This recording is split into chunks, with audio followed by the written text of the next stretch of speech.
Aujourd'hui à RPM, le Volvo XC40 Recharge 2024.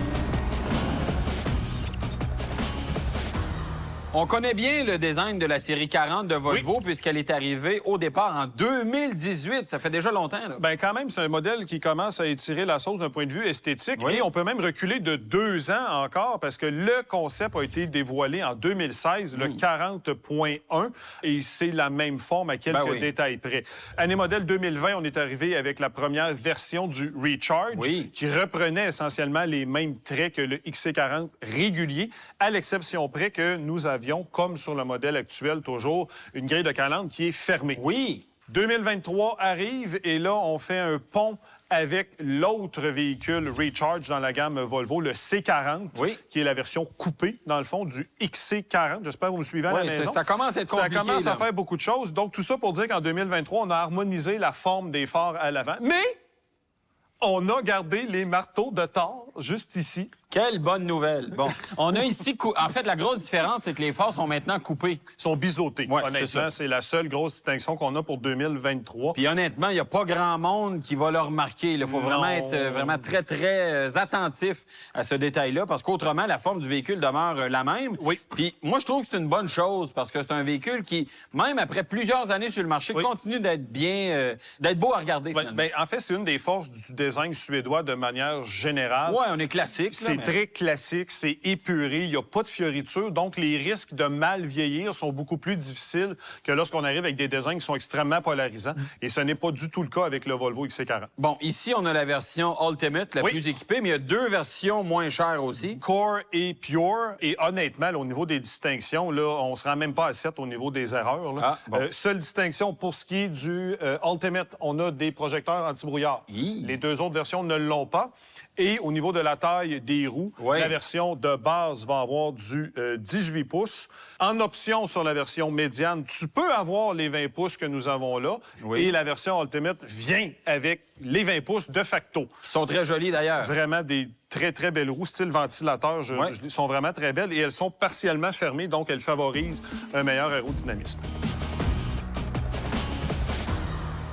Au profil, on a un style qui est typiquement Volvo. On se trompe vraiment pas. Vraiment, on voit les liens filiales avec le reste de la gamme actuelle parce que ça va évoluer là, sous peu, d'ailleurs, avec les séries EX. J'aime la présentation, c'est angulaire. Par contre, bas de caisse, on a une bonne protection avec des bons arches de roue, mais ils sont comme trop proches avec le toit noir lustré. J'aurais aimé que ce soit noir lustré aussi dans la partie inférieure. Ça lui donnerait un look un peu plus chic. C'est sûr que d'un point de vue d'entretien, c'est plus facile comme ça.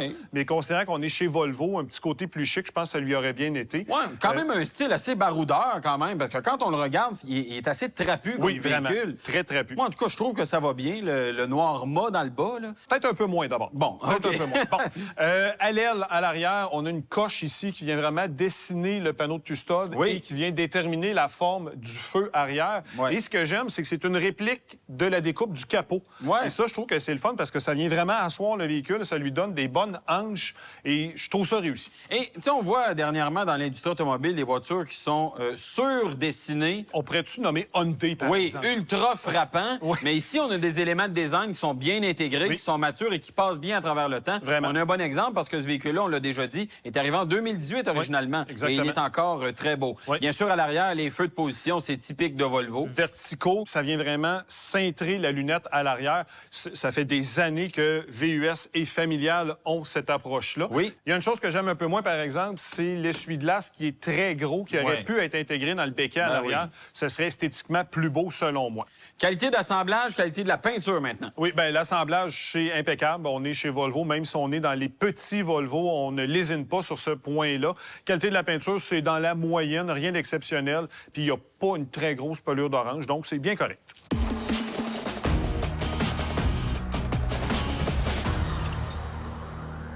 L'accès à bord du XC40 est vraiment facile. Franchement, ça, c'est un point qui est intéressant. Considérant le format très compact du véhicule, on n'a pas de difficulté pour ce qui est de l'accès. Par contre, si vous optez pour sa version coupée C40, là, sachez que c'est beaucoup plus difficile. La ligne de toit est beaucoup plus compromettante. Une fois à bord, vous allez découvrir des sièges qui sont plutôt décevants. Honnêtement, chez Volvo, on était habitué d'avoir un très bon confort. Et là, absolument aucun support dans la partie supérieure. Pour l'assise, ça va. le support est intéressant, même qu'on peut allonger l'assise mécaniquement. Ça, c'est une caractéristique qu'on aime beaucoup. Mais pour ce qui est du dos, franchement, c'est plutôt décevant. L'habillage des sièges de la version LSA est en suédine et en cuir, mais sachez que vous avez 4 possibilités, dont une en lainage qui est absolument magnifique. Je trouve ça vraiment très, très beau. C'est moderne, c'est jeune et en plus, c'est écologique. Donc ça, prenez-le en considération. Côté visibilité, c'est très bien aussi. Le pavillon de toit est assez haut. Bon, le pare-brise est quand même assez incliné, mais la visibilité demeure quand même bonne avec des piliers dont la largeur est décente. Le fait aussi que les rétroviseurs soient déposés sur l'épaule permet d'avoir une bonne visibilité. Et à l'arrière, la lunette aussi est somme toute assez généreuse. Par contre, au 3/4 arrière, là, le pilier D est très large. Ça aussi, il faut le prendre en considération.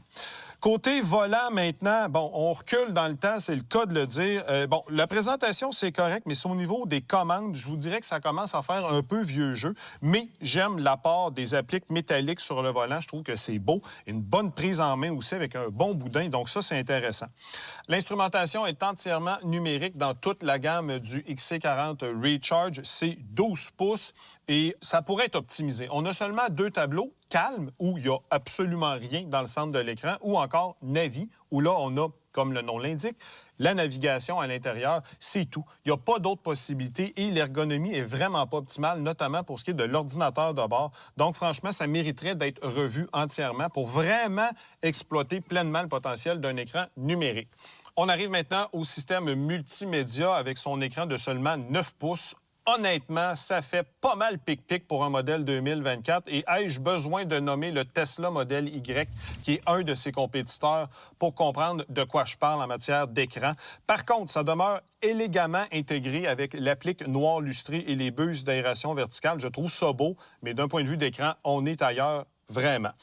Plus bas, c'est très, très simple. Quelques commandes ici, notamment au niveau du dégivrage. Plaque de recharge par induction qui est placée en plein centre. Ça, c'est un peu nono en matière d'ergonomie. Si on l'avait déplacé sur le côté, on aurait optimisé l'espace de rangement, qui est, somme toute, assez chiche pour ce qui est de la console. On a évidemment les porte-gobelets. Bonne nouvelle, on a un petit levier de transmission. Ça, c'est correct, ça libère de l'espace et on a du volume quand même décent dans la coudoir centrale. Même chose dans les portes et un coffre à gants d'un format, somme toute, assez décent. La version LSA vient également avec un système de son Harman Kardon à 13 haut-parleurs développant 600 watts, alors que les autres versions, on est à seulement 8 haut-parleurs et 250 watts. Donc, rien pour s'exciter avec les modèles de base. Au niveau de la présentation intérieure, Volvo aurait dû profiter du changement technique pour améliorer, moderniser la présentation parce que, sérieusement, ça fait très 2018. Il y a une caractéristique, par contre, que j'aime bien, c'est les appliques qui sont dans les portières et au tableau de bord. C'est en plastique, là, c'est pas un matériau qui est très, très noble, mais l'éclairage topographique donne un look vraiment très intéressant le soir venu. De manière générale aussi, la qualité de l'assemblage, la finition, c'est impeccable, mais vous le voyez, ça manque franchement d'être là.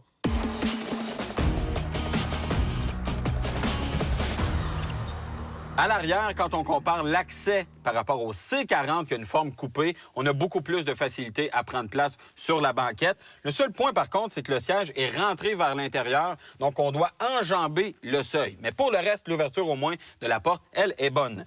Banquette qui est trop basse, malheureusement, trop courte également. On n'a pas de support pour les jambes.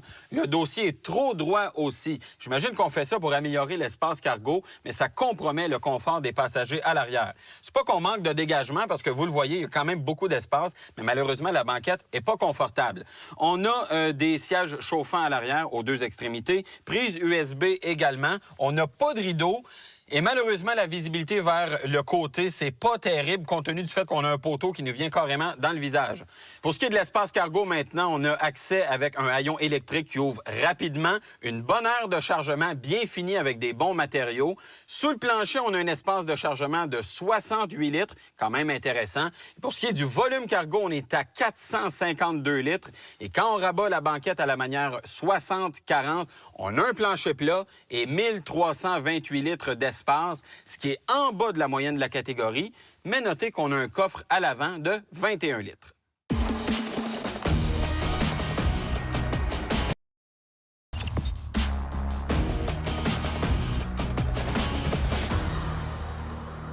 Merci, Michael. Luc-Olivier, le Volvo XC40 Recharge a à peu près la même puissance qu'en 2023 avec l'édition 2024 qu'on teste aujourd'hui, mais configuration mécanique différente. Oui, et ça risque d'avoir un impact au niveau des performances et du rendement. Et on est ici pour mettre ça à l'essai.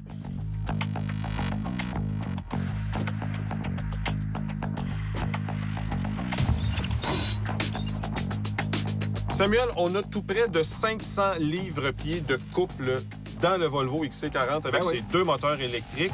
Là, on peut pas optimiser ça d'une manière ou d'une autre que de mettre un mode hors route. Ouais. Et clairement, on le mettra pas. On est direct sur la route. Oui, c'est pas pire, oui. Donc, t'es prêt? Oui, allons-y. J'invite à t'accoter la tête et on décolle. Et que ça pousse. Ouais, ça pousse. Ça, c'est une des beautés de l'électrification.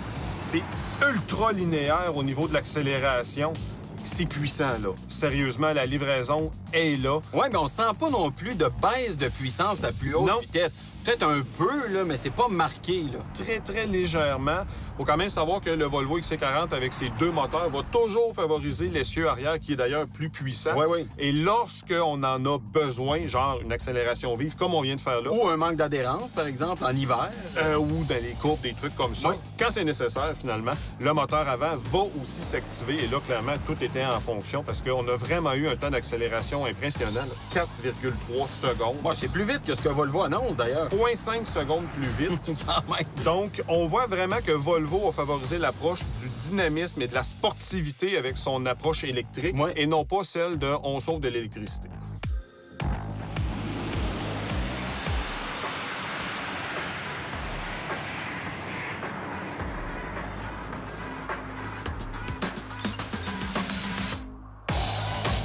Volvo annonce 36 mètres. Oui, c'est quand même un résultat assez ambitieux. C'est impressionnant, là. C'est un territoire de véhicules sport. Oui. Donc, on va voir ce qu'il va nous donner, parce que honnêtement, j'ai de la misère avec lui. On est arrivé à 100 et ça se passe maintenant. Oh, on a senti... Les prétentions. Oui, il nous lâche pas, d'ailleurs. Non, ça lâche pas. Question sécurité, bien sûr, le véhicule se prépare dans l'éventualité où il y aurait un impact. Oui, donc on optimise notre position. Oui. Écoute, solide, c'est le sentiment que j'ai eu. On est comme dans un bloc, littéralement. Très peu de plongeons, donc on voit que les suspensions à l'avant sont quand même assez fermes pour bien contenir le véhicule. Stable aussi comme comportement routier. Là, aucun louvoiement. T'as-tu entendu l'ABS? À peine. À peine. Sensation pédalier aussi, une belle fermeté qu'on sent qu'on peut moduler. Mais Volvo nous a menti. Okay. Ce n'est pas 36. C'est combien? C'est 37,3. Ben, sais-tu, moi, je suis capable de vivre avec ça quand même. Très capable, mais c'est quand même bon considérant que c'est un véhicule électrique qui est très lourd. Oui. Écoute, c'était presque impeccable au niveau du rendu.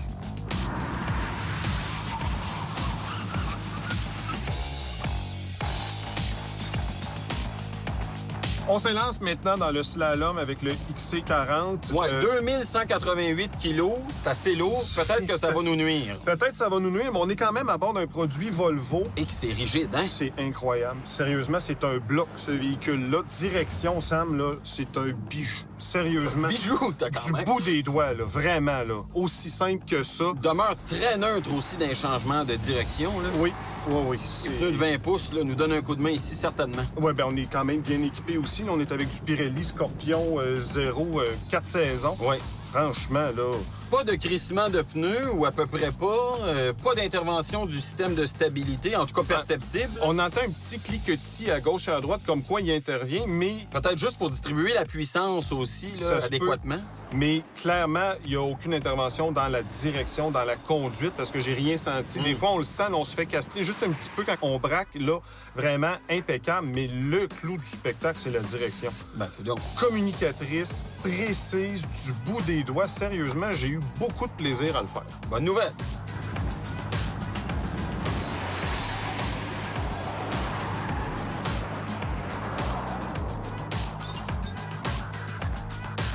Jusqu'à maintenant, le XC40, franchement, il a fait presque un sans faute, honnêtement. Oui. Ben, puis tout ça, bien sûr, est ramassé à l'évitement d'obstacles. C'est là qu'on voit, avec une manœuvre complexe, comment le véhicule réagit. Oui. Je m'attends quand même à une bonne performance. Ben, il faudrait. Et boy, t'es un peu, là.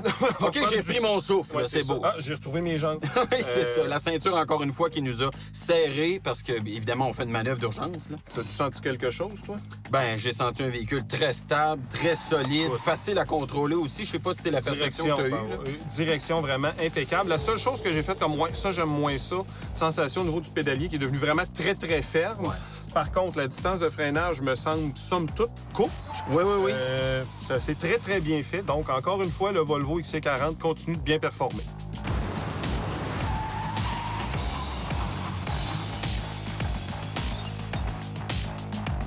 Samuel Volvo s'est fait une enviable réputation au fil des décennies par rapport à la sécurité de ses véhicules. Oui. Et là, on va tester le freinage automatique d'urgence. À 60 km/h, ce qui entre dans les paramètres du véhicule, on dit de 4 à 180 km/h, ce qui est la vitesse maximale pour véhicules, cyclistes, piétons, gros animaux.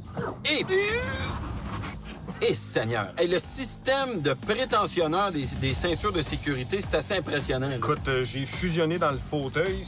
Seigneur, c'était déplaisant, ça. Mais il y a une affaire que j'aime pas, par contre, l'avertissement est très, très discret. Discret, autant sonore que visuel. Honnêtement, ça, je comprends pas ça du côté de chez Volvo.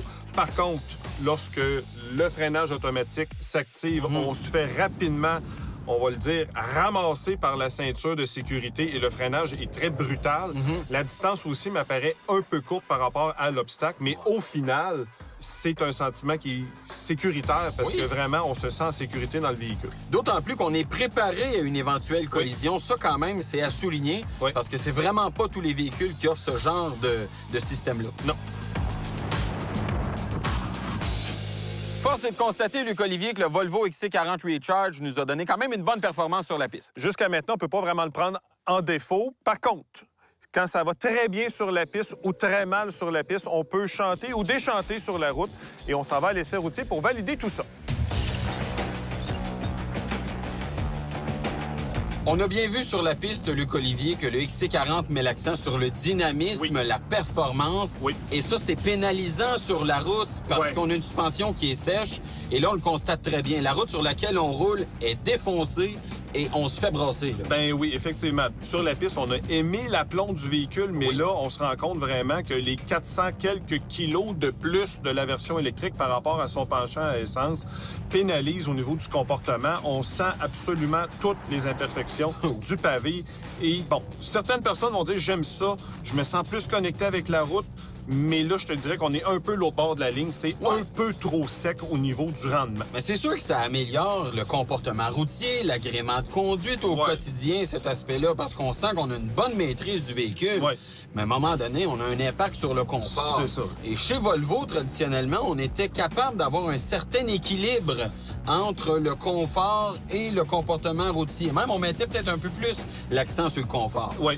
Et là, on n'a pas ça avec le XC40. Dépendamment du modèle, à tout le moins. Une chose, par contre, qui est préservée de l'héritage de Volvo, c'est la qualité de la calibration de la direction. Franchement, ça, bon, j'ai toujours aimé la conduite des produits Volvo et le XC40 n'y fait pas exception. Donc, on peut dire que le passage vers l'électrique est réussi dans ce contexte-là parce qu'on a toujours une bonne connexion et c'est encore plus agréable lorsqu'on est en ville où on manipule encore plus la direction. Oui, puis quand tu combines à ça l'efficacité de la motorisation, la puissance, la rapidité, le freinage régénératif également qui est bien calibré. Ça, c'est une des forces du produit. Volvo maîtrise cet art-là. On le sait, c'est pas tous les constructeurs qui sont capables de le faire. Et on a 3 modes. Le mode automatique qui est bof.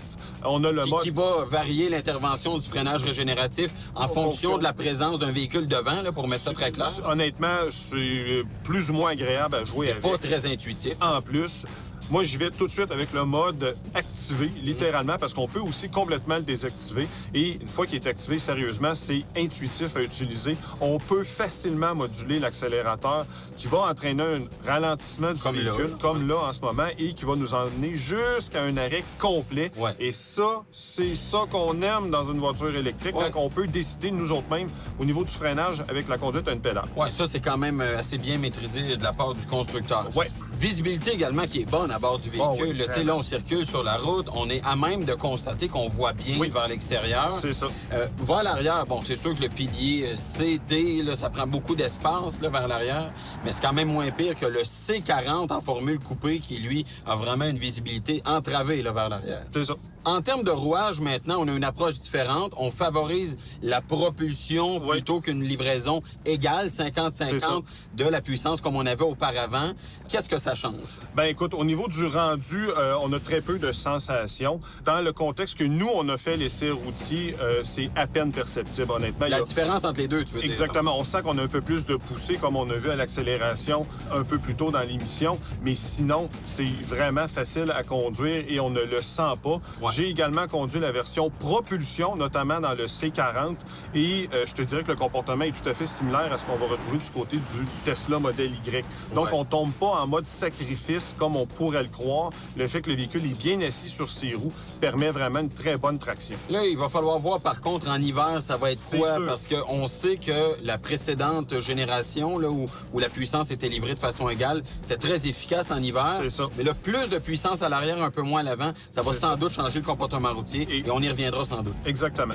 Consommation d'énergie maintenant. On est avec le modèle à l'essai à 20,2 kWh au 100 km. Ouais. C'est dans la bonne moyenne considérant le segment dans lequel le XC40 évolue. On a aussi fait l'essai du C40 dans sa version propulsion, donc à un seul moteur. Oui. Et on est à 19,9 kWh au 100 km. Donc, Des grenouilles de différence. Exactement. Donc, on se rend compte que la configuration technique du fait qu'on a deux moteurs ne nuit pas énormément à la consommation. Okay. Ce qui fait que d'un point de vue éco-énergétique, le Volvo XC40 Recharge Twin Ultimate 2024 permet une économie de 2714 $, de même que 4,2 tonnes de CO2 sur tous les 20 000 km par rapport à un véhicule essence de même catégorie.